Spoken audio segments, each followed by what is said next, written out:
Hey, friends. Hi, everyone. Oh, gosh, I'm glad you're here with me. I haven't seen you for a long time. I mean, I have, but I've been adventuring and things. Summer is so abundant. It's crazy. There's so many activities, and there's so much just literal abundance of wild food, of produce from the produce stands. The Amish. Oh, My gosh, yes. it's crazy, you guys. They are such good growers. It's making us lazy. It really is. Right. We think, You should explain that. Why is it making us lazy? It's making us lazy because when we first moved here, we thought, oh, maybe we should get chickens. That was really fun. We should do that again. And then you can go down the road and they're not certified organic eggs, but they're organic practice eggs. And for $2, $2.50 a dozen, help yourself to beautiful yellow orange yolks. I mean, just how many do you want? 7 dozen? And then it makes you kind of think, okay, well, we got to build a chicken coop, and then probably want to feed them organic feed or something like that. And it's crazy. And so then it's like that with all the produce too. I mean, cucumbers and melons and sweet corn and everything. And of course, then we live next door to the CSA too. So we haven't been doing a whole lot of our own growing, some foraging and such, especially Definitely. with mushrooms. Oh yeah, they're so good this Oh year. my goodness, it's been an amazing mushroom year. Those golden oysters grow everywhere around here.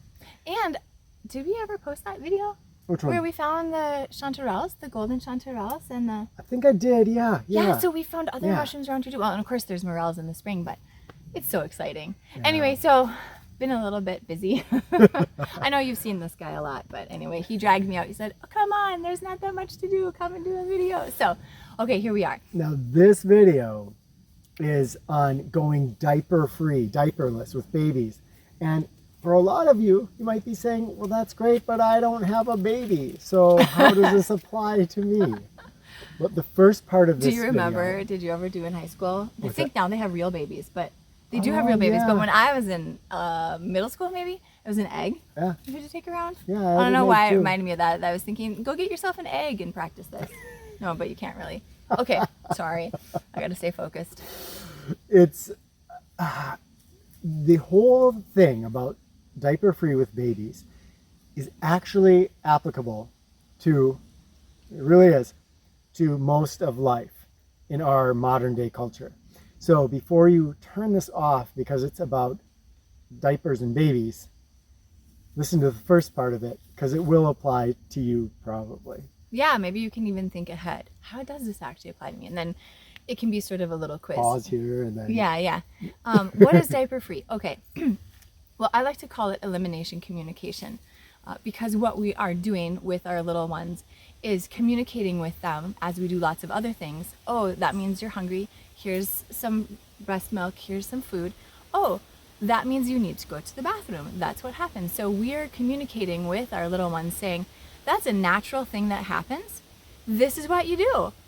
Yay, hooray. I think a lot of people think that diaper free or elimination communication is about potty training, but it really isn't about training anything so much as noticing a natural inherent process and helping our little ones understand, yeah, that's normal. Here's what we do about it in our culture, and then helping them make that connection. And it's really fun. There's a lot of leeway. You could practice it once a day. You could practice it all day, every day. And it doesn't necessarily have to be something that's complicated. I think that's what people think. Oh, I'm gonna have a baby, they're gonna pee all over me all the time. I'm always gonna be cleaning up messes. It's so inconvenient. I did get pooped on. That was hilarious. Right after I got peed on.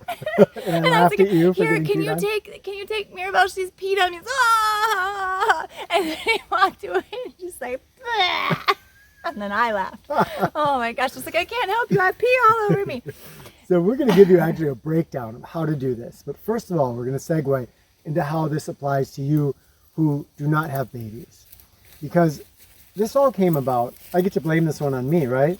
Because I was sitting at the computer and going, we're going to have a baby and we're going to have diapers. And gosh, I'm not super excited about the diapers because it's just throwing away a lot of plastic. Or, I mean, we use cloth diapers too, but Yeah. even so, it's just a lot of machine or hand washing, and it's a lot of water. And sorry, Yeah. didn't mean to interrupt you. Oh no, anytime. And then I thought, well, Pampers haven't been around forever, right? So there had to be something before Pampers. Why not Huggies? Huggies, whatever. We didn't even use any What? of those diapers. But anyway. What did people do before diapers? There must be another way. And that led us to discovering this EC, this elimination communication. But one of the revelatory things for me was learning that when we put diapers on a baby, they do not like the feeling of peeing and pooping and having that smushed up against them. Well, now, we don't necessarily know that. We don't know it that. It could feel warm and pleasant. So we don't know exactly what they're But experiencing. in general, we do know, babies cry when they have a wet or dirty diaper. yeah, so they react in a way that maybe gives us a hint that this is not their favorite thing. But after a baby wears this diaper for a while, they start to get used to it. And they will usually tolerate more and more of having pee or poop in their diaper for a longer period of time. And so we condition the baby into something that likely is not kind of a natural thing that they actually enjoy. Do you see? I see Where where this you're is going? Yeah, actually, I can think of another thing when you said that I immediately thought of that we do all the time, which you've talked about here on this channel, which is that we stick our feet in shoes and wear shoes all the time until we essentially train our feet to not be able to be barefoot. So exactly the same. We should use that as a prime example Yeah. here. As a prime example, because the whole barefoot thing, it's a perfect example. So we're training the child into something that isn't really natural for them. There's a natural tendency probably to get away, to step away from your feces or your pee or your urine. And then after we've gotten this child used to this and they aren't thinking, okay, I just want to naturally get away from it as we would when we squat in the forest and we go to the bathroom or sit on a toilet or whatever it's going to be, then we spend years sometimes trying to train them, potty train them into not just wanting to go in their diaper, because that's what they're now conditioned to doing. And they just want to go in their diaper and not go in the toilet. And it can be really tough. A lot of parents struggle with potty training. And literally, our children, I want to say the other children we know that were also EC'd, at a similar time frame. Yeah, it's usually by about 18 months that you don't need diapers anymore. Sometimes, at night still can be more challenging because you're sleeping, and because I feel like there's some kind of a hormone or enzyme or something that we don't start creating until we're a little bit older that allows it. Anyway, that is what the science said. In fact, it said that the child would be unable to hold their pee until they got to the toilet. And it's, I don't know, it was 3 or 4 years old. It was something like that. And here I was taking Mirabelle routinely and picking her up and walking her across the room, setting her down, and then she would pee. Yeah. And I'm saying, wait a second. I'd like to see these studies, because who is saying that children are not able to do this? Maybe Pampers researchers? I don't know. But it is a really fun and unique experience, and it is really cool to see the light bulbs go on for your kids and for them to be able to communicate with you, hey, there's this thing that we all do, and I get it, and maybe not have to go through some of the struggles. So then talk about how this relates to if you don't have a baby. So, so this basic idea that we are creating a problem, essentially, by the wearing of diapers. And you may have heard her say they'd be out of diapers by 18. And you're thinking, out of diapers and going diaperless, that doesn't equate. We'll explain that in the diaperless part. But we create a problem by putting them in diapers, and then we spend years trying to unsolve that problem that we created. You talked about shoes. So similar. The shoe is a cast, right? It does not allow, imagine putting your hand in a shoe. And what would happen to your hand strength? Within a few weeks, because muscles degrade that quickly. And then think that we put our feet, that are these marvelous machines of being able to move and flex and turn. They have all kinds of muscles and tendons and ligaments. And we put those in that little cast for years, since, well, usually since the time they're babies. Yeah. What happens to our feet? And then we have all these foot problems. We have to go to the podiatrist and get special inserts into our, this is as we get older, into our shoes, because our feet, of course, are not strong enough to bear our weight. They're unable to do that anymore. They've become so weakened. Okay, that can sound really disappointing. Great.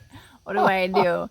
But there's always choices, and I think that I don't think we're here to point out how you fix everything, but that to notice it isn't just our diapers or our shoes, but we do it with all sorts of parts of our life. Sometimes I want to say we cage ourselves in something that boxes us and doesn't allow us. When you said, oh, we're they're just marvelous machines, I thought we as human beings are marvelous machines. We're artistic and creative and thoughtful and intelligent and compassionate. And we lock ourselves in boxes in so many different ways. And then we train ourselves to be a certain way. And then we think, I am that thing. I am this way. I'm a librarian. That's who I am. That's what I do. That's my box. Not that librarians are bad. Actually, I love librarians. But anyway, that was the first thing that came to me. Whatever it is, we take and we identify ourselves with these things that we do. And we may pick a job that makes a lot of money because we want our family to have all these cool things to experience. But then we turn around and this high-paying job requires a lot of travel. Suddenly, I don't see my family anymore. They don't have, one of the parents is essentially missing. And we start to see things kind of degrading and falling apart in our family and wondering why. But we've created the problem. Mm. And this happens so often in our life. You just look at the way our culture is set up. I mean, we're supposed to have a house and a car and an HBO Max and a phone for each person in the family and tablets and all these things. And then we go and we're working so hard to try to upkeep all of these things, when I might be living in the city and I might look and say, do I need a car? Or could I bicycle or walk or use public transit everywhere I go?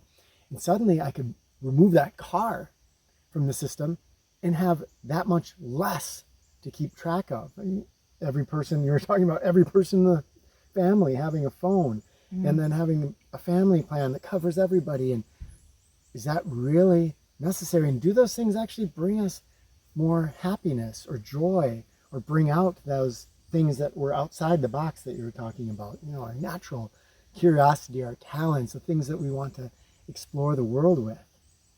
So I guess the big question is, where are you putting diapers on your life? Wow. Such a silly thing. That is awesome. Well, that is deep. I love it. I mean, did not even think of that. I would love to That was hear... not pre-planned. How did you do that? You're so good. Come a little closer. I feel like you keep getting far away from me. On my hill. Oh. Try not to fall into you. You would never know some of the underlying times that we terrain. like, what? I would love to hear from you. I mean, we would love to hear from you. I say I, but Wait. We have to tell people how I'm to not ending it. I'm just saying where you think you put diapers on your life, whether it is your children or it is your feet or it is your job or whatever, just noticing is the first step and saying, do I like it? Is it really convenient? Is it making me happy? Because I got to say, we put diapers on our kids occasionally. I mean, the grandparents would come and say, hey, stick on a diaper. Now you can hold the baby without having to worry. That's not your thing. There are times and places where those things work, but I'm asking specifically, are there places where it doesn't serve you? You know what? No, I have to admit, I am wearing some sandals today, so I'm not barefoot. I'm not barefoot either. But I think we should call them foot diapers. Foot diapers. Instead of shoes. Foot diapers. Oh boy. So were we going to tell people how to EC? Yeah. Okay. We're going to We're going to go all over the place in this video. a quick, I hope you watched it because it's been very entertaining for us. Or for me, at least. concise, step-by-step We're so on concise. how to do EC for your baby or your feet. So, Okay, I'll do the baby, you do the feet. okay, go for it. Okay, it starts at the very beginning. And this is what we did. I'm going to say what worked for us because other families have done other things. But we started off with Mirabelle because she's the first child. And when we would hold her, even when she was a newborn, she spent a lot of her time completely naked. And I would just hold a cloth diaper underneath her while I was holding her. And then she could just go to the bathroom and she would get to have the feeling of going to the bathroom. And that was in that kind of what I want to think of as the 4th trimester, where they're still just super little, totally new babies. But by the time she was about 3 months, we were able to take her and hold her in a little squatty position. Wait, what do we do every time she goes potty? Oh, we go pss, pss, pss, pss, and we make the little, this is a little T from sign language, and it means toilet. So we would just do that, kind of saying, hey, this is a thing. Yeah. That's part of that communication, signaling to her that we're seeing it, and we're going to have a signal that means potty together. And of course, with that little cloth diaper, or sometimes it'd be a blanket or whatever, as soon as she goes to the bathroom, it can be removed. Yeah, so you're not holding it up against good thing you're here. the child all the time. Yeah, I feel like that goes without saying, but I'm glad you're here because it should be said. So then we would take her and we'd just put her back to us sitting upright, and we would just kind of hold underneath her thighs. And we had a little potty.